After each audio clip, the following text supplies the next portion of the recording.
এবারের কোপা আমেরিকায় ঠিক সেরা চেহারায় নেই লিওনেল মেসি। এখনও কোনো গোলের দেখা পাননি তিনি। তবে তার মতো একজনকে তো বিবেচনার বাইরে রাখা যায় না কখনোই। জ্বলে উঠতে পারেন তিনি যে কোনো সময়।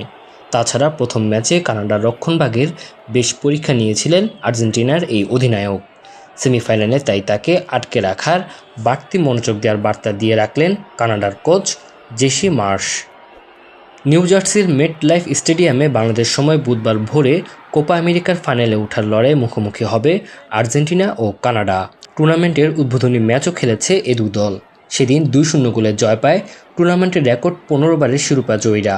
প্রথমার্ধে সেই ম্যাচে আর্জেন্টিনাকে আটকে রাখলেও দ্বিতীয়ার্ধে আর পারেনি প্রথমবার কোপা আমেরিকা খেলতে আসা কানাডা।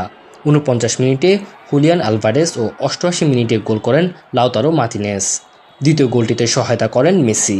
এছাড়া পুরো ম্যাচে বেশ কয়েকবার কানাডার রক্ষণে বিপজ্জনক হয়ে ওঠেন রেকর্ড 8 বারের ব্যালন ডি'অর জয়ী তারকা।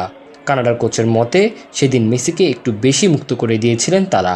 সেমিফাইনালে সেই ভুল আর দেখতে চান না তিনি। গ্রুপ পর্বের ম্যাচটিতে 35% সময় বলের নিয়ন্ত্রণে ছিল কানাডার কাছে। আর্জেন্টিনার 19টি শটের বিপরীতে তারা নিতে পারেন 10টি শট, এর মধ্যে মাত্র 2টি ছিল লক্ষ্যে। এখন বাস্তবতা ভিন্ন। তাদের সামনে হাতছানি এখন ফাইনালে ওঠার। শেষ 4 ম্যাচে তাই আরও আক্রমণাত্মক খেলার বার্তা দিয়ে রাখলেন কানাডার কোচ। তবে বিশ্ব চ্যাম্পিয়নদের সঙ্গে পেরে ওঠা যে কঠিন হবে তা ভালোভাবেই জানেন ফিফা র্যাঙ্কিংয়ে 47 ধাপ পিছিয়ে থাকা দলটির coach. Tanzil Hasnat, MCTV, USA।